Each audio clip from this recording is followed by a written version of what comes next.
Mais dans ce cas-là, appelle pas ça de l'art. C'est ton hobby, tu vois, une activité. Mais si on parle d'art, l'art, il est éminemment et de manière intrinsèque politique, ça c'est sûr. Hola, bienvenue dans le Clo-Clo Club, le podcast qui parle de créativité. Je suis Chloé et cette semaine, j'ai le plaisir de recevoir à mon micro Emric, que vous connaissez peut-être parce que lui aussi a un podcast qui s'appelle Anecdate. À côté de ça, Emric est également auteur, écrivain, plus connu sous le nom de l'écrivain sur les réseaux sociaux. Je vous mettrai toutes les infos en description de ce podcast. Et ensemble, on a parlé de son tout nouveau recueil de poésie, Plénitude, de son rapport à l'écriture, à la scène aussi, qui a joué un rôle très important dans tout ce processus créatif. On a parlé de classe sociale, de politique et d'un petit banc situé quelque part à Bordeaux. J'espère que cet épisode vous plaira. Si c'est le cas, comme d'habitude, n'hésitez pas à vous abonner au podcast, comme ça vous avez une petite notif dès qu'un nouvel épisode sort chaque semaine. Vous pouvez également me laisser 5 étoiles et un commentaire sur Apple Podcast et sur Spotify. Et surtout, le plus important, vous pouvez écouter d'autres épisodes et les partager autour de vous. Vous aider à faire connaître le podcast et par ce moyen-là, vous m'aidez moi à soutenir mon travail et mon activité, donc merci par avance. Sur ce, je vous laisse avec Emric. Bonne écoute. Salut Emric. Ça va ? Ça va et toi ? Ça va. Pour te présenter, j'aimerais juste signaler aux auditeuristes que tu es un habitué du micro, puisque tu as un podcast qui s'appelle Anecdate. Tu as aussi un festival associé à Anecdate. En prolongement un petit peu de ça, il y a eu la 2e édition il n'y a pas très longtemps. Exactement, ouais. C'était le 23 juin, ça s'est assez bien passé. Je remercie et le Petit Bain et toutes les intervenantes et la Fondation des Femmes à qui on a pu reverser les bénéfices. Donc ouais. Je tiens le micro à la fois dans le podcast et du coup sur la scène du festival et d'autres scènes. Je pense qu'on en parlera au cours de l'interview. Est-ce que tu peux du coup compléter cette petite présentation ? Je suis auteur, j'ai donc le podcast Anecdate depuis quelques années maintenant. Là, je pense qu'aujourd'hui, on est plus venu pour parler de ma casquette d'auteur et que dire Ouais, t'es quand même auteur de 3 recueils. Ouais, 3 recueils et ensuite j'ai écrit aussi j'ai coécrit le spectacle d'un humoriste connu, j'ai écrit un peu pour Netflix, j'ai écrit pour différents projets quoi. Et pour pas me définir et pas me présenter que via mon travail, je dirais que je suis bordelais, ça compte beaucoup, et digne fils de prolétaire, on va dire ça comme ça. Et ça, on va en reparler même dans l'épisode. Ouais. Écoute, je me doute. Pour commencer, je donne toujours une petite citation qui m'a fait penser à mon invité. Tu vas voir, celle-là, elle est un petit peu spéciale. Je vais te laisser nous la lire et me dire à quoi ça te fait penser. C'est moi qui la lis. Ah bah ouais. Ça me rappelle les devoirs de lecture à l'école. J'aime ni ma tête ni ce qui en sort, puis le lendemain, je me trouve génial. Et c'est les lumières de mon quartier sont éteintes. Plénitude. Ah mais oui, et c'est moi qui ai écrit ça, je suis mort. Totalement toi. Je cherchais. Je me disais, putain, mais ça, à la fois ça me dit un truc et à la fois ça me dit rien. Il faut savoir que j'ai une grosse capacité à oublier ce que tu fais. Ce que j'écris, dès que ça sort, ça sort. Mais ça, on parlera peut-être du processus de mon rapport à l'écriture. Totalement. Mais ça résume. Mais c'est dingue parce qu'en plus j'avais une. Comme on l'a dit en off, je reviens de semi-vacances. J'étais dans le sud et notamment en Espagne à Barcelone. Mm-hmm.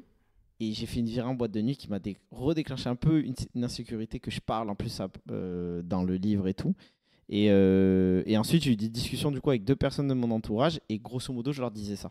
Ou à peu près, donc j'aime ni ma tête et ce qui en sort, puis le lendemain je me trouve génial. Je pense que je sais pas si c'est le côté lion ou autre chose. Mais... Ah, on en vient enfin au Signostro. Merci. C'est toujours un passage obligé dans le podcast. Ben là on démarre vite dessus. Ouais non, tout est dedans, mais tu l'as écrit dans quelles conditions ? Est-ce que ça tu t'en rappelles ? Les lumières de mon quartier sont éteintes. Je me souviens très bien de ce poème puisque je l'ai écrit quand j'étais... En gros, déjà pour te situer, Plénitude, moi j'habite depuis 3 piges à Paris. Mm-hmm. Le fait de déménager à Paris, ça a vraiment changé mon processus dans l'écriture parce qu'à Bordeaux, j'ai toujours écrit sur le même banc au même endroit. Si ça compte beaucoup, c'est la place Fernand Lafargue, pour peut-être des Bordelais qui nous écoutent. Mais en tout cas, j'avais un petit rituel. À Paris, je l'ai perdu. Ma carrière m'a pris pas mal de temps, tu vois. Paradoxalement, ma carrière d'auteur aussi, donc j'écrivais, mais j'écrivais plus pour moi. Pas pour toi, ouais. Alors que moi, il y a toujours eu un truc de ce qui me traversait, je le mettais et tout comme ça. Et effervescence de la vie parisienne, j'avais l'impression que plus trop rien me traversait. Et donc du coup, je suis incomplet. Plénitude, c'est les 3 ans, grosso modo, d'écriture depuis que je suis à Paris. Mais forcément, dans ces 3 ans-là, je suis redescendu parfois à Bordeaux. Et ça, je l'ai écrit un soir où je suis rentré, les lumières de mon quartier étaient éteintes et c'était dans la nuit noire. Et j'ai écrit cette phrase-là. Forcément, c'est comme tout. Je pense qu'il y a selon ta période, avec ta santé mentale, il y a des moments où ce genre de phrases sont plus vraies, tu vois, ils résonnent plus en toi que d'autres moments. Mais ouais, c'est quand même une constante dans ma vie. Chose dont je me détache. Je rigole d'avance parce que là, je vais basculer dans un truc socio vraiment de connard gaucho sur ça. Mais non, mais chose que je me détache parce que, par exemple, j'aime ni ma tête, j'ai beaucoup de recul dessus. Tu sais, là, je vais faire 31 ans cet été. Toute la société me pousse à être beau, tu vois. Quand t'es un homme et que tu vieillis, hétéro, blanc, bon. Bah, t'es comme le bon vin, quoi. C'est un peu le principe. Soi-disant, tu vois. Je suis pas sûr que ce soit vrai, mais en tout cas, Je suis pas sûre non plus. le contexte sociétal nous installe dans ça. Après, d'un point de vue très personnel, bah, effectivement, ça vient peut-être compenser aussi des années où j'étais pas forcément à l'aise avec autre chose. Et je m'appuie quand même un minimum dessus pour mieux aller moi, tout en restant vigilant sur ces questions-là. Est-ce que l'écriture, elle te fait te sentir mieux et avoir une meilleure image de toi? Ah, c'est une question archi intéressante. Déjà, merci. Me faire me sentir mieux, je pense, et je pense même que je l'avais pas conscientisé parce que j'ai une anecdote où j'étais chez ma psy l'année dernière dans un moment qui allait pas trop. Elle m'a dit ouais mais là faut que vous fassiez un truc qui vous fait plaisir, quoi, qui vous fait du bien. Et j'ai dit ouais c'est vrai, là faut que j'aille sur scène. Et elle a bugué, elle m'a dit mais vous elle me parlait de me déstresser. Elle m'a dit vous pour vous déstresser vous allez sur scène. Et je lui ai dit ouais la vie de ma mère c'est là où je me sens le mieux, tu vois. Donc je l'ai jamais conscientisé jusqu'à ce moment-là, mais je pense que oui ça me fait du bien. Dans le sens où ça quand même, comme elle me l'a dit, j'ai quand même un déversoir que certaines personnes n'ont pas, et même si je m'en rends pas compte, c'est là, tu vois, je le mets sur papier, et après je le mets au fond de mes notes, et j'y reviens plus tard ou j'y reviens pas. Mais je pense que ça me fait du bien malgré moi. C'est marrant que tu parles de sur scène, je me permets, parce que je t'ai parlé d'écriture. Ouais. Et toi, tu parles tout de suite sur scène. Parce que j'ai commencé comme ça. Ouais, et bah, j'aimerais bien qu'on y revienne parce que je trouve que généralement, quand on parle des personnes qui écrivent, surtout là, tu as parlé du fait que tu avais pas mal d'expérience en tant qu'auteur sur plein de projets très différents sur lesquels tu n'es pas sur le devant de la scène. En fait, tu écris pour un spectacle, tu écris pour une série, tu écris des poèmes pour des lecteurs et des lectrices. C'est un autre travail et souvent on distingue les deux en mode la personne un peu dans l'ombre qui va écrire et puis celle qui est bonne interprète, qui va être sur scène, qui va avoir le micro, qui va faire ce travail-là. Toi, comment justement est-ce que tu lis les deux et comment est-ce que tu en es arrivé là? Ça, c'est parce que je pense que je suis né pauvre et que ça joue là-dedans. Enfin, déjà, pour entamer cette question, je vais finir sur l'autre d'avant parce que ça fait lien où tu m'as dit est-ce que ça t'aide à te sentir mieux par rapport à mon estime de moi. Oui, parce qu'il y a un truc, tu vois, de minimum de fierté. Et de fait, là où je me sens le mieux, c'est aussi la scène. Menteur sera l'artiste qui te dit que recevoir ce shot d'adrénaline et des gens qui t'applaudissent et qui t'adulent te font pas du bien. Faut pas tomber dans ces merdes-là, tu vois. Mais ça fait forcément du bien. Et donc, du coup, ça fait le rapport à ma réponse. Moi, j'ai commencé très vite par la scène parce que je me sentais pas légitime à aller vers... Ça fait que 3 ans que j'appelle ce que je fais de la poésie. Avant, je n'osais même pas employer de terme. Je me sentais pas légitime à être... associé à l'objet du livre, associé à la poésie et tout. Le truc oral, ça me semblait un peu plus légitime. Donc du coup, j'ai commencé à Bordeaux. Ça n'existait pas les scènes poétiques à l'époque, c'était que des jam sessions où les gens chantaient. Je leur disais, arrêtez, je vous cassais les couilles, je venais débiter mes trucs, tu vois. Mais ça se retrouve un peu dans ton écriture parce que dans la façon dont tu écris tes poèmes, la plénitude, du coup, tu as 50 poèmes dedans. Il y a plein de formes différentes. Mais on retrouve, c'est la réflexion, je crois que c'est l'un des premiers trucs que j'ai noté en lisant justement ton recueil, ça a été, ok on dirait du rap, mais dans un sens poétique, premier en fait de ce type d'écriture très crue, très sincère, et en même temps qui parle de plein de sujets de la vie quotidienne, mais en les rendant plus esthétiques, on va dire ça comme ça, tu vois, il y a une forme, il y a un travail de la langue qui est apporté en plus de ça. Bah déjà merci, c'est gentil, mais ouais, il y a un truc c'est un truc qu'on me dit souvent quand je finis les scènes en général, c'est ouais tu rappes aussi. Très vite moi la politique s'est mêlée à ça parce qu'on m'a dit ça et moi au début je le prenais comme un affront. En mode oui j'aime le rap, je suis de cette culture là, il n'y a pas de souci, et j'ai aucun mal à nier les références. Même ceux qui ont l'œil, qui ont écouté du rap dans les années 90, il y a des petites références que seuls des bousillés de rap, tu vois, vont comprendre dans mes poèmes. Mais par contre, moi, je l'ai pris comme un affront au début en me disant comment ça, tu veux me cantonner qu'à ça? Et c'est ça qui a fait que j'ai commencé l'écriture par la scène. Il y a... La semaine dernière, mon ex a lu un poème que j'ai écrit la semaine dernière et elle m'a dit « Boah, ton style, il a grave changé, tu vois. » Parce que justement, je me suis un peu détaché de l'oralité... Au moins du truc rythmé. Ouais. Que tu le veuilles ou non, ça t'enferme quand même dans un truc. Et puis t'es obligé, si tu as besoin de le lire, tu peux pas te permettre d'avoir des phrases hyper longues, il faut quand même arriver à rythmer, qu'on se rappelle du début et de la fin. C'est pas forcément c'est bon ou mauvais, mais je sais pas si tous les matins tu te lèves et que tu fais ton sport plutôt que déjeuner. Faire ton sport, c'est pas forcément mauvais, mais le fait est que ta journée va commencer de cette manière-là, tu vois. Et moi, il y a un moment donné où je me suis dit, ah ok, ben, encore une fois pour une quête politique, parce que je me suis dit, ah ouais, donc si je veux les impressionner aussi, il faut que j'arrive à faire de la poésie comme un bourgeois et donc me détacher de ce truc très rythmé, parce que sinon ça les ramène toujours à ma classe sociale et en fait on parle toujours de ça, tu vois, de grosso modo, ce qui n'est pas un problème, hein. Moi j'en parle, tu vois, dans le fond du texte, mais parfois les gens s'arrêtent à la forme et vont pas dans le fond, alors que dans le fond je crois que j'ai pas à rougir, tu vois, d'autres choses. Et je pense même que au début quand j'écrivais, il y a eu des moments où c'était cliché, c'est-à-dire que c'était du rythme pour du rythme, comme les rappeurs mais balourds, tu commences par écrire quelque chose, faut bien commencer quelque part, tu vois. On produit pas tous des trucs incroyables tout le temps, loin de là. De fou, clairement. Et je pense pas que l'art soit fait pour ça d'ailleurs, au niveau de la performance et tout. Et ensuite forcément ça s'est affûté, donc je pense que j'ai aussi fait des prouesses qui m'ont amené un public qui impressionnait les gens en mode ah ouais putain ça tombe bien, et en plus il y a du fond. Mais là maintenant, de la même manière que j'essaye d'avoir plus d'espace dans ma vie, et ben j'essaye d'en avoir plus dans mes poèmes aussi. Et du coup je pense qu'il y a quelques tentatives où quand même dans ce livre où il n'y a pas du tout de poèmes rythmés, tu vois, c'est juste des poèmes comme ça. Ou même dans la mise en forme d'ailleurs ça peut passer, puisque tu as une mise en forme de magazine en l'occurrence. Avant d'en venir à ça, juste pour rebondir sur justement ta position, je trouve que c'est bien résumé. Il y a une phrase que j'avais notée, c'est « Je suis le riverain entre Booba et Rimbaud ». C'est un peu ça en fait, de créer sa place entre deux cultures. Mais ouais. Moi je l'ai vu comme effectivement, tu vois, entre une culture populaire et une culture d'élite qu'on a tendance à opposer, parce que d'un côté t'as des classiques de personnes décédées depuis longtemps et de l'autre t'as des artistes contemporains qui font des choses qui se vendent, donc t'as un aspect mercantile hyper présent. On a tendance à les opposer alors que les deux se nourrissent et l'un n'empêche pas l'autre, et s'arriver à se situer au milieu, tu vois, et être capable de prendre un peu ce qui nous intéresse dans les deux, c'est assez intéressant.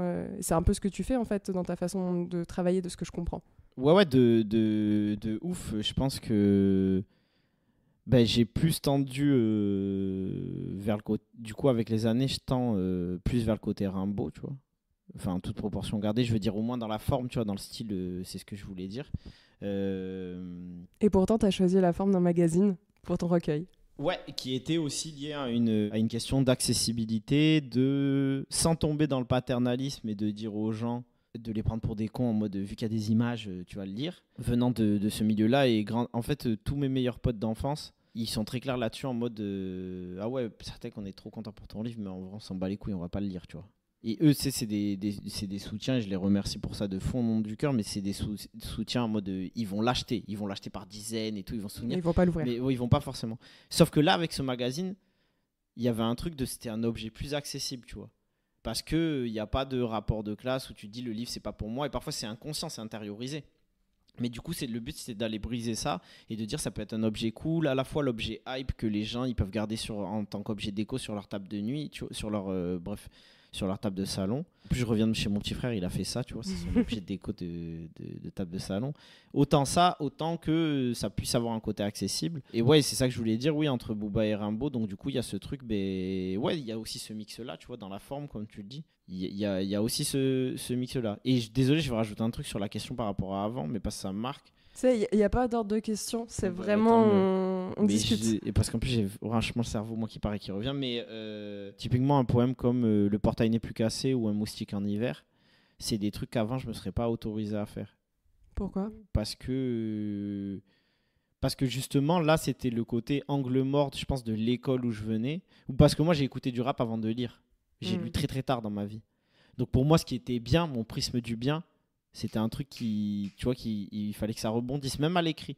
Et en plus, de fait, il existe quand même des poètes, ça rebondit et tout. Et du coup, j'avais besoin de ça. Et après, juste quand tu ouvres en tant qu'artiste, je pense que c'est très important aussi de ne pas écouter tout le temps les mêmes choses, de t'ouvrir et tout. Et quand tu ouvres ton prisme, ce que moi j'ai fait, et je me suis dit, mais peut-être que même moi, je peux tenter un truc comme ça, tu vois. Un truc que finalement... tu sais, le nombre de textes en français qu'on a étudié pour le bac, et on se disait mais il n'y a que lui qui le comprend, l'auteur, tu vois, ce truc. Et en même temps, quand tu t'y intéresses, ces auteurs-là, souvent, pour en revenir aux classes sociales, c'était pas les plus aisés. C'était pas ceux qui avaient la vie la plus simple, loin de là. Tu vois, Rimbaud, typiquement, c'est des bons exemples aussi de se dire, ok, ces gars-là, à leur époque, ils ont l'image artiste qui n'est pas une image noble en tant que telle, d'un point de vue financier, d'un point de vue statut dans la société. T'es artiste. Et pour autant, aujourd'hui, c'est des grandes références de personnes qui vont les mettre dans leur bibliothèque, et c'est trop bien. Mais ils sont sacralisés, alors qu'eux-mêmes, dans leur pratique, ils n'étaient pas de ce milieu-là, ou pas de cette façon-là, en tout cas, de produire de l'art, quoi. De ouf. Je pense qu'après, ouais, c'est des contextes d'époque aussi, mais maintenant, il y a Totalement. un truc de... C'était plus homogène à l'époque, tu vois, donc il y avait juste une culture hégémonique qui dominait. Puis Enfin, l'accessibilité était... aussi. Ouais, Là, voilà, toi, c'est tu ça. t'es auto-édité, par exemple.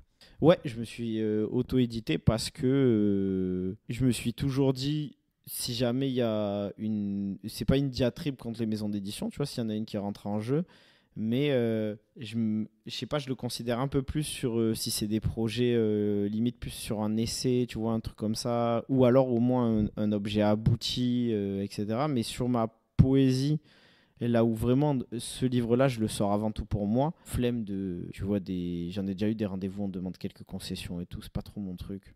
Donc je préférais maîtriser le truc. Je savais que je savais le faire. Parce que c'est un format plus intime, en fait. Ouais, je pense. Il y a des projets qui peuvent et qui doivent mériter, tu vois, d'écouter la critique extérieure de n'importe qui. Vraiment n'importe qui, parce qu'à partir du moment où tu fais un truc public, tout le monde est à même de donner son avis, si tant est que c'est constructif. Mais il y a d'autres projets où tu les fais plus pour toi. Et franchement, je sais dire que ce projet-là, Plénitude, c'est un projet égoïste. Tu as parlé de la forme dont ça sortait ou quoi, mais c'était que moi, j'ai un grand complexe, et je le dis toujours, j'utilise beaucoup ce terme dans le livre. Je suis un cafard un peu, moi. Et ça veut dire que dans les trucs que je fais, il y a toujours ce truc d'à peu près et tout. Et c'est un petit peu un boulet que je traîne aussi de mon truc de ma classe sociale d'où je viens, tu vois, où j'ai toujours l'impression que il y a un truc raté. Et j'avais trop à cœur, et c'est pour ça que je suis éternellement reconnaissante de Juliette. J'avais trop à cœur de faire un objet dont je serais fier de A à Z. Et grâce à Juliette, c'est le cas, tu vois. Et ça passait par un truc graphique. Donc vraiment, ce projet, en vrai de vrai, il est 100% égoïste. C'est marrant que tu dises un cafard, c'est un truc un peu raté et autre. Enfin, c'est l'un des animaux, l'un des insectes qui survit au plus de situations, qui s'adapte le plus. Certes, c'est très moche. Mais qui est-ce que c'est coriace et ça lâche pas? Qui aime, Non, mais qui aime attends. avoir des cafards chez soi, tu vois. Ouais, mais ce que je veux dire, c'est que à l'inverse, ça veut dire aussi que tu lâches pas le truc, tu vois, si on le tourne dans l'autre sens. Ouais, c'est vrai. Mais tu sais, le cafard, c'est un des symboles de la résistance palestinienne. Donc oui, il y a ce truc-là, tu vois. Mais c'est toujours pareil, moi, je me sens toujours plus proche de ces images. Non pas que ce soit pensé de base quand je m'appelle cafard, parce que ça vient juste d'une insulte qu'on utilise avec mes potes qui vient spontanément. Mais je pense qu'au final, c'est marrant, aujourd'hui, j'ai fait un post sur la vision politique des choses où, en gros, je rappelais aux gens qu'il y a un auteur qui s'appelle Paulo Freire, un auteur brésilien qui milite pour l'éducation pédagogique et non pas l'éducation, ce qu'il appelle l'éducation bancaire. L'éducation bancaire, c'est quand tu viens déposer un savoir. Mais du fait que tu le déposes, t'as un peu les gens qui le déposent ont un peu ce truc de c'est nous qui le détenons, tu vois. Alors que, et dans ce post, raccrochez-vous à la phrase, je vais faire le lien. Alors que dans ce post, je dis que les gens qui vivent les trucs, parfois tout le temps, ils n'ont pas besoin d'avoir fait HEC ou quoi, mais il y a des choses qui émanent d'eux, des expressions, des manières de le verbaliser, des métaphores qui sont ces métaphores-là qui marchent le plus parce que ça vient juste d'un truc vivant qui est même pas pensé, tu vois, c'est organique. Et moi, l'insulte et le mot cafard, ça vient d'un truc organique, juste avec mes potes, tu vois, on en parle comme ça. Ça part d'eux parce que j'ai travaillé un an en boîte de nuit et que les gens qui restaient jusqu'à 6h du bar debout sur les banquettes pieds nus, on les appelait les cafards, tu vois. Jusqu'à se rendre compte qu'on a tous des attitudes de cafards par moment dans nos vies. Et je suis peut-être l'un du groupe qui l'a le plus utilisé ensuite dans mes poésies et tout, de fait. Et ouais, il y a un truc, en effet, c'est le 3e projet auto-édité. Ouais, il y a ce truc de résistance, je suis d'accord avec toi. Mais je le vois encore comme négatif. Genre, je suis pas fier d'être un cafard, tu vois. Mais la négativité, elle est hyper présente dans ton recueil, ah ouais, je trouve. Ouais. Pas dans un mauvais sens, dans le sens que t'écris tout simplement dessus, en fait, et que tu partages ta vision aussi de toi, de Mais toi, t'as lu une tes évolution interactions. Au fur et à mesure, comme moi, c'était le premier recueil que je lisais de toi, je suis partie vraiment feuille blanche, tu vois. Donc ça, c'était assez pratique. Et oui, il y a une évolution, mais j'ai trouvé plus dans la forme, dans les sujets abordés aussi. Pour en revenir à Plénitude en tant que telle. Déjà, tu utilises la phonétique pour tes chapitres. Donc on en revient à l'oral. On va parler de la couverture. Tu vas nous la décrire juste après. Ouais, il y a tout un truc. Mais qui va avec ce que tu es en train de dire. Et tu commences le premier poème, j'ai noté « Ah tiens, il parle d'un date réussi, anecdate, bon, là ça fait lien, relation ». Tu parles pas que de ça, mais ça part de cette situation. Je me suis dit, ok, Je commence à passer les pages et là, tu vois, j'ai mes petites notes. Il a parlé de relations, mais ensuite, il parle de pisser, de McDo, de prendre un Uber. Ok, ça, c'est la vie de tous les jours, la vie qu'on connaît tous et où tu peux t'identifier. Et j'aime bien rappeler ça dans le podcast à chaque fois, qui est que de toute façon, ton intimité, c'est ce qui est de plus universel aussi et ça reboucle avec ce que tu disais sur le vécu et l'importance du vécu. Et ensuite, j'ai commencé à noter. Ok, là, il parle de classe sociale et d'argent. C'est hyper intéressant. Il parle beaucoup d'argent. Il parle vraiment beaucoup d'argent. Et puis, classe sociale, je fais d'accord, il parle de réussite, mais par rapport à qui? Tiens, la figure du père qui est tout le temps là.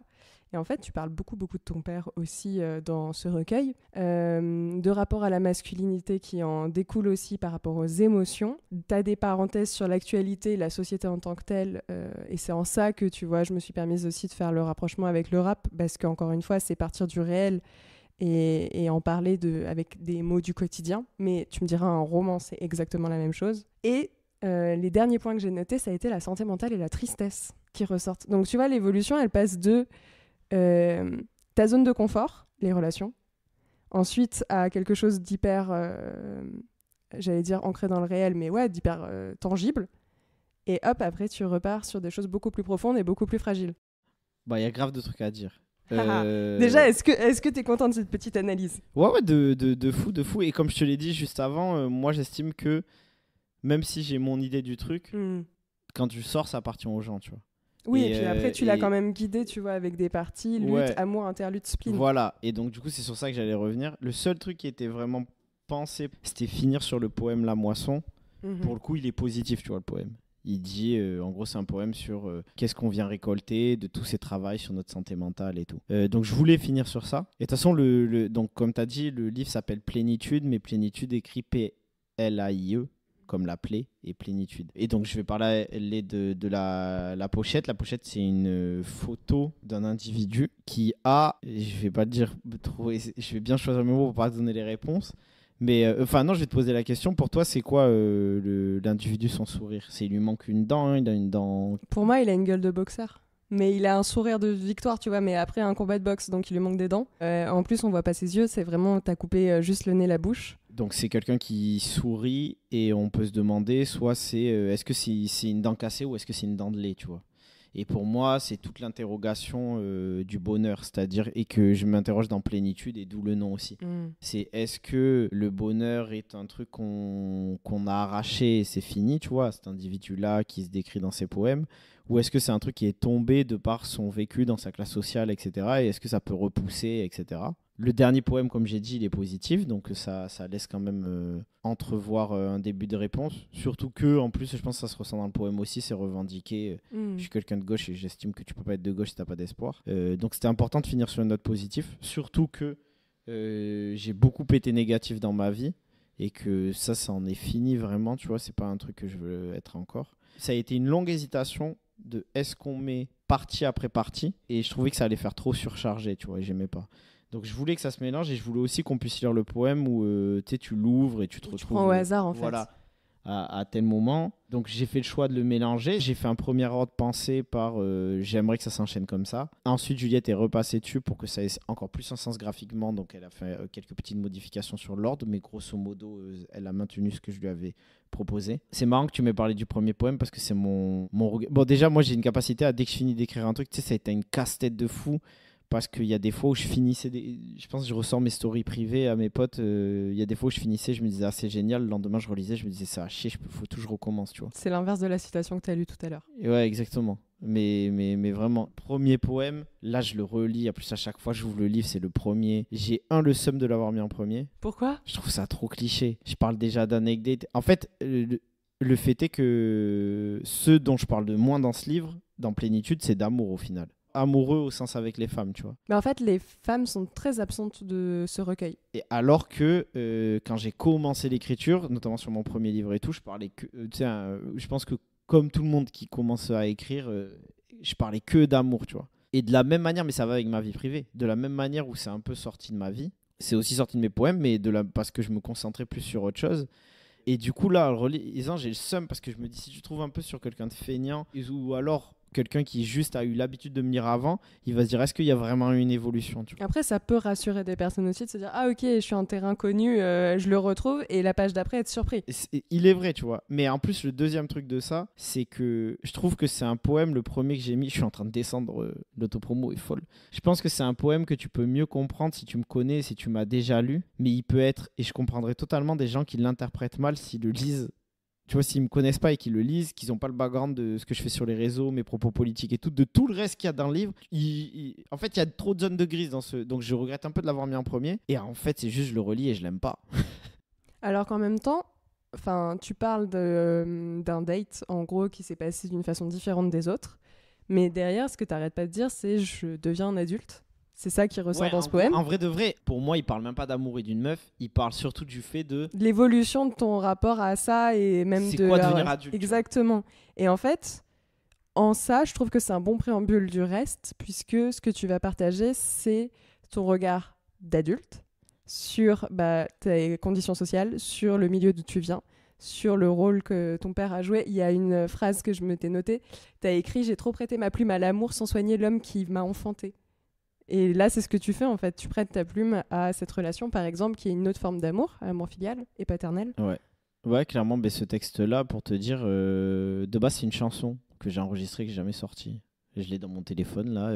Et je l'ai enregistrée, je l'ai envoyée à la fête pour la fête des pères à mon père, la chanson. Mais ouais, c'est trop vrai. Et en fait, à partir de ce moment-là, à partir du moment de cette chanson et de cette phrase-là que tu as citée, je me suis tellement dit, ah, c'est vrai, que donc du coup, peut-être je reviens à l'astrologie, peut-être je sais pas ce que je suis lion ou que je suis quelqu'un de très frénétique dans ce que je fais. J'ai commencé à écrire que sur mon daron, tu vois. Mais c'est même pas dans la volonté de le faire, c'est comme si cette phrase-là avait levé, tu vois, quelque chose et que tout ce que je gardais depuis des années, je l'ai mitraillé. Mais même ce que je gardais parfois de négatif, tu vois. En fait, dans tous ces trucs-là, dans Plénitude, c'est vraiment le truc où je m'autorise le plus à écrire sur n'importe quoi. Et en vrai de vrai, tu vois, je suis persuadé que toute la critique négative que je viens de te faire du premier poème qui s'appelle Devenir adulte, je crois, le premier, je suis persuadé que si tu me laisses 6 mois, 1 an, ce poème, finalement, je l'apprécierai. Et juste ce qui fait que j'arrive pas à l'apprécier encore à sa juste valeur, c'est que c'est un poème où je m'autorise énormément à juste dire ce que je pense, même si ça me fout une mauvaise étiquette. J'ai toujours dit ce que je pensais, mais au final... je pense que j'avais encore une chape de plomb sur ma vulnérabilité. Et ça, c'est un truc que je fais, tu vois, de la même manière avec mon père et tout. Même dans le négatif, c'est ce que j'allais dire. Et du coup, c'est peut-être pour ça que j'ai encore du mal à apprécier certains poèmes. Malgré que j'en sois fier puisque je les ai mis, tu vois. Ouais, et puis t'as quand même choisi comme première forme d'expression la poésie, qui est souvent associée aux émotions, aux images et aux émotions. Et c'est marrant, du coup, que t'aies ce recul-là sur tes propres émotions au fur et à mesure, après 3 recueils. Je pense que tu sais, c'est très ce que tu as dit là avec beaucoup de maturité. Moi, dans ma vie, je crois que j'ai écrit, je sais pas, je crois, c'est sûr, si j'ai écrit 3 romans que j'ai jetés. Parce que vraiment, je cristallise un peu. Pour moi, c'est quand même ton premier roman. Ça, c'est la culture rap. Ton premier roman, c'est comme ton premier album. Faut pas se chier, tu vois, pour moi.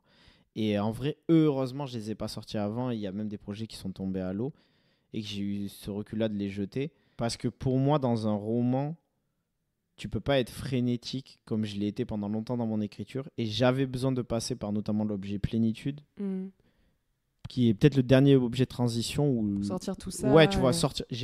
Ça sera toujours en moi, mais ce sera mieux maîtrisé. Et dans un roman, tu as besoin de maîtrise, tu vois. Chose que, en fait, j'avais pas. Moi, j'étais juste un. Ouais, pour faire un parallèle avec le rap, je pense que j'étais un freestyler. Mais être un freestyler et un artiste musicien, c'est pas pareil, tu vois. Et ce livre-là, je pense que c'est le parfait projet qui est entre du freestyler à l'artiste, tu vois. Mais je trouve ça intéressant parce que là, quand tu parles, tu vois, de ton processus créatif, finalement, tu parles des projets qui sont pas sortis mais que tu as quand même créés. Tu parles surtout de l'évolution de soi et de son rapport même à ce qu'on produit. Enfin, moi, comme toi, j'ai un disque dur entier avec plein de textes, des trucs que j'ai écrits. Je pense que je devais être au collège ou au lycée. Quand je les rouvre, je me dis, mais qu'est-ce qui s'est passé dans son cerveau ? Et en même temps, du coup, tu as une forme de honte peut-être aussi à la version, tu vois, que ça te renvoie de toi, de la personne que tu as été, où tu dis, waouh, je suis plus cette personne-là aujourd'hui. Et est-ce que tu l'assumes encore à 100% ou pas ? Tu vois, le fait d'être ramené encore une fois aux relations, au dating, qui est un des sujets que tu as abordé. Comme tu disais avant, tu n'écrivais que sur ça. Ouais. Est-ce que c'est pas aussi, tu vois, le côté ok, Non, maintenant ça- j'aimerais passer à autre chose? Ça, franchement, ça va et je pense que ça a fait ma force dans tous mes projets. Ok. Tout à l'heure, on parlait de Anecdate, même de Anecdate, dans le sens où moi, j'ai jamais eu trop de problèmes à assumer mes torts. C'est Mhm. d'ailleurs, je pense que c'est un très gros angle mort de la politique qui fait qu'on n'avance pas sur beaucoup de choses, tu vois. Bon, je vais le citer, mais l'année dernière, j'ai eu l'occasion de travailler avec Benoît Hamon et c'est un mec qui était totalement à l'aise avec les erreurs ou les manquements ou des choses dont il ne pouvait pas être au courant parfois, mais il prêtait garde surtout à l'intention. Mhm. C'est marrant parce que moi j'ai encore l'image sur les réseaux dans mon travail d'être quelqu'un de assez sévère, radical. La vie de ma mère, je suis beaucoup plus détendu qu'avant. Avant, c'était hardcore, tu vois. Mais du coup, je me l'applique à moi-même aussi. J'assume mes vieux trucs parce que, franchement, si je prends mes vieux livres, s'il y a un truc que je trouve encore génial, je vais le dire. S'il y a un truc que je trouve gaze, je vais le dire aussi. À l'époque, peut-être je trouvais ça génial. Si je l'ai écrit, c'est qu'il y a une raison. Moi, je préfère plutôt le regarder. Ouais, c'est mon côté marxiste qui va parler, mais moi, je préfère regarder, tu sais, en termes de matière, qu'est-ce que ça représente, qu'est-ce que j'en ai fait, pourquoi j'avais cette matière-là. Essayer de comprendre en fait Ouais. la raison et être plus indulgent aussi, tout Ouais, de simplement fou. avec j'ai produit ça à ce moment-là, De j'en fou. avais besoin quoi.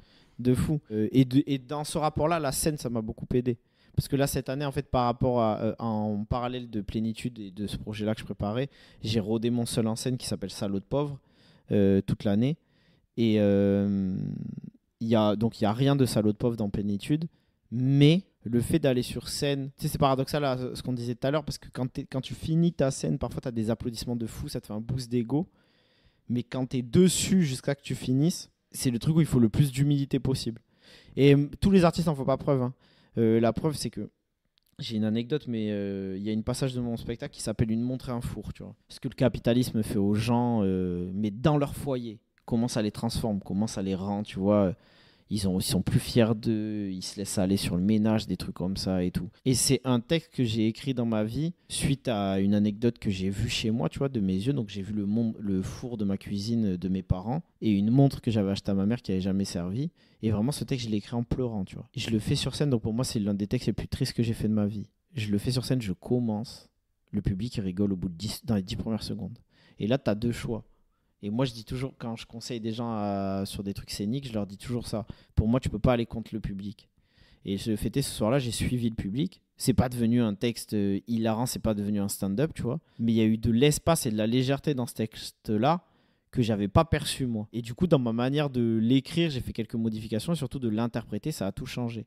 Et en fait, quand tu transposes ça, même si c'est pas des textes qui se retrouvent dans le livre, parfois je rouvrais certains recueils, certains poèmes, tu vois. Et je me disais, ah ben, ce que je te disais tout à l'heure, un moustique en hiver ou le portail n'est plus cassé. Je me suis dit, ah ben, laisse-toi de l'espace aussi, en fait. Tu parles pas mal aussi de tes parents depuis tout à l'heure. Est-ce que c'est des personnes à qui tu partages tes créations pendant que tu les fais? Après, est-ce que tu leur montres ou est-ce que tu es toujours très pudique là-dessus? Pour l'anecdote, ma mère, elle a appris que j'écrivais. Parce que le jour où j'ai sorti mon premier livre, j'avais une interview en radio et je lui ai dit, ah, allume la radio à cette heure-ci. Et de la même manière, mes potes, la veille, on avait une ouverture de chicha d'un pote à nous. Et je leur ai dit, oh, demain, je sors un livre. Ils m'ont dit, allez, vas-y, ta gueule. Et tout. J'ai dit, la vie de ma mère, je sors un livre et tout. Ils m'ont dit, ah, mais pourquoi t'avais pas dit? Donc, non, je n'en parle pas à mes proches. Je partage beaucoup mon travail politique avec mon père. Parce qu'il y a un truc. Enfin, non, on va se le dire. Parce qu'il n'y a pas d'émotion dans le travail politique. Il sait ce que ça représente, il capte que je l'ai un peu hérité de lui et tout, mais il n'y a pas de rapport à l'émotion. Et moi, je viens d'un foyer, ça s'entend, ça se lit dans Plénitude, tu vois, assez taciturne et pas trop expressif, très silencieux. Et du coup, non, j'en parle pas, juste je l'envoie. Et ils lisent. Et qu'ils ont Mais fini tu de leur lire. envoies quand même. Ouais, fort. Ils me disent, quand ils ont fini de lire, ils me disent, on a lu. Et j'ai jamais eu encore. Alors, peut-être il y aura, tu sais, tout évolue dans la vie. Alors, peut-être avec ces. Mais là, c'est la première fois que je parle autant de mon père. Tu vois, quand même, je suis curieux de voir est-ce que ça va faire évoluer quelque chose aussi dans ce retour-là, dans cette relation-là. T'as écrit, je vais bientôt avoir 30 ans et je commence à peine à savoir dealer avec mes émotions. Oui, mais je pense que c'est le cas de tout le monde. Je pense qu'il y a plein de gens qui se pensent finis parce qu'ils ont un petit... C'est pas un clash. C'est la vie qui veut ça. On te dit, il faut que tu aies ton petit CDI, il faut que tu aies ta petite meuf ou ton petit mec. C'est un petit confort. Ouais, tu vois. Et du coup, tu penses que c'est fini. Mais en fait, le jeu de la vie, c'est un jeu totalement différent que rien ne te permet de jouer tant que tu mets pas les mains dans le cambouis, tu vas au fond de toi, tu vois. Je pense qu'il y a plein de gens, et ça veut pas dire que leur existence sont misérables, ça veut pas dire qu'ils sont purement malheureux, mais il y a plein de gens qui On va dire qu'il y a plein de gens qui passent toute une vie à vivre une vie sans autre horizon de ce que pourrait être la vie ou pourrait être le bonheur ou même le malheur. C'est pour ça qu'il y a tant de gens qui se rendent même pas compte aussi qu'ils sont en dépression, tu vois. Moi, je parle de mon spectacle encore, mais dans mon spectacle, j'ai un passage qui s'appelle Petit escargot sur la santé mentale. Et je le dis, si la dépression, c'est fumer du shit et boire des flashs, tu vois, moi, je connais plein de gens en dépression où j'ai grandi. Tu te dis pas, je sais pas dealer avec mes émotions. Tu te dis juste, c'est ma manière de dealer avec mes émotions. Parce que mon signe astro, parce que ma construction et tout. Mais s'interroger sur le matériel là qu'on a eu et qu'est-ce qu'on en a fait, il y a peu de gens qui le font. Alors, ça veut pas dire que les gens qui le font ont mieux. Moi, je suis archi privilégié de pouvoir le faire, tu vois. Je m'en rends compte aussi. Ouais, 30 ans, j'arrive à peine à dealer à mes émotions et c'est après 4 ans de thérapie. Mais peut-être regarde, parce que je pense que la plupart des gens sont dans ce cas-là, tu vois. J'aimerais en revenir du coup rapidement à l'écriture. On en a parlé tout à l'heure parce que tu as parlé de la scène, que tu avais commencé comme ça en lisant des textes. Ça a été quoi, s'il y en a eu un, le déclic, ou en tout cas, qu'est-ce qui t'a amené à l'écriture en tant que telle? Parce que tu lisais pas, t'écoutais certes de la musique, mais à quel moment tu t'es dit, ok, tout ce qui se passe dans ma tête, je vais le mettre sur du papier? Ça me permet de lui rendre hommage. En plus, ça fait longtemps, j'essaie de le citer un maximum, mais j'étais assistant pour un enfant autiste. Et ça a grave changé ma vie. Et donc, ce garçon s'appelle Johan.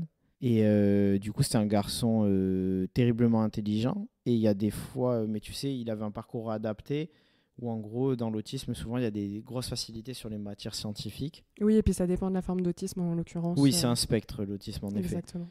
Dans le spectre de l'autisme, c'est des gens qui sont très terre-à-terre, tu vois. Il y a un cadre. Tu vois, de niveau métaphorique, allégorie et tout, c'est pas le premier truc en général qu'ils ont. C'est des trucs très concrets. Et du coup, Johan était très fort doit toujours l'être d'ailleurs. Johan était très fort en maths et tout, et un jour il finit. Donc, du coup, il avait un parcours adapté. Pour les cours de maths, il était en cours de 3e alors qu'il était censé être en 4e, tu vois. Mais pour les cours de français, il allait avec des 6e, tu vois. Et toi, tu l'accompagnais dans quel cadre? C'était un truc de bénévolat? Non, c'était son mon taf. référent à l'école? Ouais, c'est ça, c'était mon taf. Il y a un nom, il y a une abréviation, je sais plus comment ça s'appelle, mais en gros, je le suivais toute la journée, je l'encadrais, soutien scolaire, aussi à gérer ses émotions. Ce qui est fou d'ailleurs, et une grosse force à tous les gens qui taffent là-dedans, et notamment des classes qui s'appellent les classes Ulysse, parce que dis-toi que j'avais 18 piges et on m'a lancé là-dedans sans formation. Mais il y a tellement une pénurie. Moi, je suis arrivé dans une classe Ulysse, ils étaient 30, donc il y avait 30 enfants atteints de handicap, il y avait une prof et une assistante dans la classe. Et moi, je venais en soutien pour un élève. Tu vois. Donc, c'est une dinguerie sans nom. Et donc, les gens qui travaillent là-dedans font un travail formidable. Donc, bref, du coup, Johan, un jour, il finit son cours et je sais pas, je traînais sur Instagram ou Internet et j'ai vu un truc d'écriture concours. Et je lui ai fait écrire, tu vois. Je lui ai dit, tiens, essaye d'écrire, vu que le français, c'était pas le truc le mieux, mais il avait quand même grave d'imagination. Donc, il a écrit. Je lui ai dit, le but, c'est de faire ça. Et moi, j'ai écrit en même temps. Et à l'époque, je fréquentais Ingo. Et sans me le dire, elle a envoyé. Et un jour, j'ai reçu une lettre chez moi, je l'avais gagnée. J'ai gagné le concours, c'était un peu d'argent. Et une mise en avant sur le site, tu vois. C'est un site qui s'appelait Wheel of Words. Et après, là, je l'ai pris culture rap, tu vois. Je me suis dit, je fais chose dont je me suis détaché depuis, mais je me suis dit, ok, il faut un truc, il faut que je sois le meilleur. Donc, j'ai bombardé. Et dans le même temps, je commençais la fac. Et dans la fac, j'ai eu la chance de tomber dans un amphi qui était principalement composé des filles. Donc, j'ai commencé à surtout fréquenter des femmes, mais amicalement, tu vois, ce qui n'était pas mon cas avant. Et elles, pareil, elles m'ont poussé, elles m'ont dit, mais t'es chaud et tout, continue. Et voilà, c'est parti comme ça. Et naturellement, tu as commencé à parler de toi, du coup, dans l'écriture. Ensuite, tu as lancé un podcast où tu parles des autres et de leurs histoires. C'est quoi un peu la suite? En vrai, j'ai déjà une vingtaine de poèmes pour Plénitude 2. Non, j'aimerais bien enchaîner là sur le... comme tu l'as dit, j'ai un podcast, on va un peu ralentir, changer la forme à partir de la rentrée, parce que moi j'ai l'envie et le besoin de me concentrer plus sur ma carrière artistique. Et donc la suite, c'est déjà à la rentrée faire vivre ce Plénitude là à fond, il y aura une release party, etc. Oui, à l'avenir un Plénitude 2, mais ça va être seul en scène en fond. Et je pense qu'après, si tu amènes bien les choses, les gens les suivront entre le seul en scène et le livre, tu vois, ils verront qu'il y a plusieurs spectres. Mais ouais, là, c'est plus que jamais continuer à parler des sujets dont je parlais dans Plénitude, en fait, classe sociale. Avec le format du seul en scène où vraiment il n'y a pas d'artifice et c'est toi et tu dis ton texte. Là, pour le coup, ouais. Mais il y a des passages, c'est vraiment dans l'école. Tu sais, on a perdu un peu l'habitude en France. Je dis pas que c'est forcément une mauvaise chose, mais avant l'essor du stand-up, on a une vraie culture du seul en scène en France, totalement. qui peut être dramatique, poétique et tout. Et donc, ouais, moi, c'est un seul en scène poético-dramatique, je pense. Il y a très peu d'artifices, comme tu l'as dit. Et oui, ça s'appelle Salaud de pauvre, donc tout est dans le titre, tu vois. Mais ça parle des gens dont on parle pas. Parce que Et pour de toi, mon c'est père important d'en encore. parler. Ouais, voilà. En vrai de vrai, oui. C'est mon daron. Mais pour moi, c'est même un devoir d'en parler. Je m'énerve moins qu'avant, tu vois. Genre, j'arrive mieux à gérer mes émotions. C'est toujours l'injustice qui m'a fait pas mal démarrer, etc. Et maintenant, il y a des trucs de... tiens, on parlait d'espace, c'est vraiment le mot d'ordre. Il y a des trucs où maintenant, j'arrive à me dire... non, mais vas-y, laisse passer, tu vois. Tu prends du recul. Ouais. Mais sauf que cette année, il y a un jour où j'ai vraiment pas laissé passer. Oh, pas cette année, l'année... J'abuse même, c'était... Maintenant, ça a J'ai envie passé de te dire, ça fait 1 an qu'on nous laisse pas trop tranquille pour Ouais. prendre du recul sur les situations de tout ce qui se passe partout. Hein. De fou. Là, Mais, on enregistre, on est quand même 2 jours après les législatives. Exactement. On respire à nouveau, mais c'est pas fini, quoi. De fou. Et en fait, de fait, moi, vu que mon taf, c'est quotidiennement sur ça, il y a aussi une autocritique à faire, mais c'est pas facile. Mais parfois, quand tu arrives dans ta vie perso, tu arrives en flux tendu.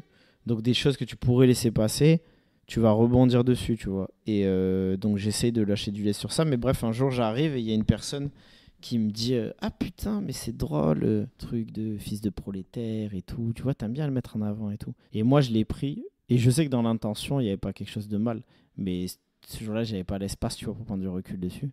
Et j'ai démarré d'une force en disant mais comment ça incarner? Tu crois que, en gros, tu crois que c'est un bouton on-off en fait? Non, ça tourne constamment dans ma tête. Et je pense que dans ce livre, je te dis, il n'y a aucun de mes poèmes, de toute façon, ça fait pas partie de mon processus créatif. Il n'y a aucun de mes poèmes où je me pose et je me dis ah tiens, là, je vais écrire. C'est que des choses qui jaillissent. Donc si tu as ce prisme-là en tête de lecture, dis-toi que tout ce que tu vois dans Plénitude, ça jaillit. Et quand tu vois le nombre de fois que ça jaillit sur mon daron et la classe populaire, c'est que c'est un truc qui me... et les classes opprimées même, c'est un truc qui me travaille de fou. Et donc à cette personne-là, j'étais en mode... Et à la rigueur, tu dis ta dinguerie. Moi, ce qui m'échappe, c'est que les gens comprennent pas que c'est un devoir. Après, chacun son... Tu vois. Je pense aussi que dans ton cas, et je me permets d'utiliser ce terme, tu me dis si t'es pas OK avec... Pour moi, tu as un côté transfuge de classe, en fait, tout simplement. T'es parti de la classe, comme tu disais, prolétaire avec ton père, à aujourd'hui où t'as pas le même mode de vie, t'as pas les mêmes moyens que tes parents, tu gagnes pas ta vie de la même façon, t'as un métier artistique en plus. Donc, je pense que pour beaucoup de personnes qui traversent ce changement-là, c'est important, mais il y a aussi ce besoin en fait viscéral de dire attendez, moi je viens de là et en fait il faut aussi le mettre en lumière et en parler. Limite, je pense que le besoin, t'as raison, mais chez moi, il est pas palpable, il est pas identifié comme tel. Vraiment, ce que je ressens au fond de moi, c'est un devoir, tu vois. C'est vraiment un devoir de le faire. Moi, il s'avère que oui, dans tous les cas, j'ai fait un transfuge économique parce que je gagne mieux ma vie que mes parents, mais parce que c'était pas compliqué. Moi, mon vrai transfuge, il est surtout sur le plan capital social, tu vois. Là, j'ai fait un putain de transfuge. Moi, j'ai 2 parents qui n'ont pas le brevet, tu vois. Ma daronne, elle est apolitique. Mon père, par contre, c'est lui qui m'a légué sa conscience de classe ouvrière, tu vois, de lutte ouvrière même. Mon capital social que j'ai, mon capital culturel, ne répond pas à la culture hégémonique, tu vois, qu'il y a dans ce pays. Donc, il n'y avait rien pour mettre en avant. Là, aujourd'hui, avec le transfuge que j'ai fait, ça, on m'écoute. Et oui, je me sentirais comme un fils de pute si j'en parlais pas. J'ai pas d'autres mots, genre pour moi enfin d'ailleurs respect au TDS et aux putes, mais sans jugement pour ceux qui... On n'a pas tous ces mêmes histoires aussi, mais moi c'est aussi croisé du fait que je suis un homme blanc, donc je suis privilégié, tu vois. Je suis un homme blanc hétéro, et je l'ai compris très récemment parce que, et c'est pour ça que je parle beaucoup de mon père, c'est qu'en fait, ce qui m'a le plus légué, lui, c'est la notion de collectif, qui est une notion très présente dans les luttes ouvrières. Et pendant des années en interview, on me demandait mais ça vous vient d'où ce côté en gros où vous le trouvez et tout. Je savais pas répondre. En fait là maintenant je sais le dire, c'est de mon père. Et le fait de le ressentir comme un devoir, de devoir le faire, c'est pour la notion de collectif. Moi vraiment je me vois pas en tant qu'entité personnelle. Je n'existe pas comme ça. Tu vois. Mais du coup, est-ce que dans tes projets artistiques et d'écriture, par exemple, t'aurais envie de plus porter la parole d'autres personnes? Tu fais un peu avec le podcast, je le fais avec mon podcast dans l'écriture. Je le fais parce que, comme tu as dit, j'écris pour d'autres personnes. Donc, à ce moment-là, je mets ma plume au service de d'autres propos. Mais même si je pose mon prisme pour appréhender le tien et que c'est au service de ton projet, il y a une part de moi, tu vois, que tu viens chercher. Tu m'as posé une vraie question parce que, regarde, je me suis même... Il y a un projet pour lequel on est venu me chercher pour me demander d'écrire. Ok. C'était quoi? En gros, c'est purement un projet antiraciste, tu vois, mais qui mettait en avant une figure noire. Le projet, les personnes qui sont venues me chercher sont des personnes noires, tu vois, pour parler d'une figure noire des droits civiques, tu vois. Et eux, ils m'ont apprécié par rapport à ma poésie, ils voulaient que je rajoute ma touche sur ça. J'ai participé à ce projet. Avant de participer, moi, ça a été des longues questions. Ou même eux, ils se prenaient pas autant la tête, tu vois. Ils me disaient, c'est bon et tout.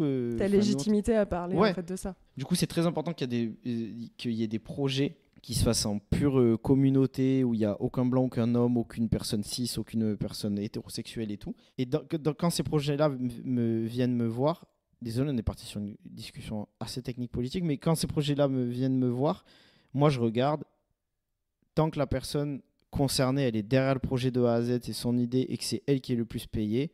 Après, oui, si je fais le bilan et si j'estime que j'ai quelque chose à apporter au projet, je peux y aller, tu vois.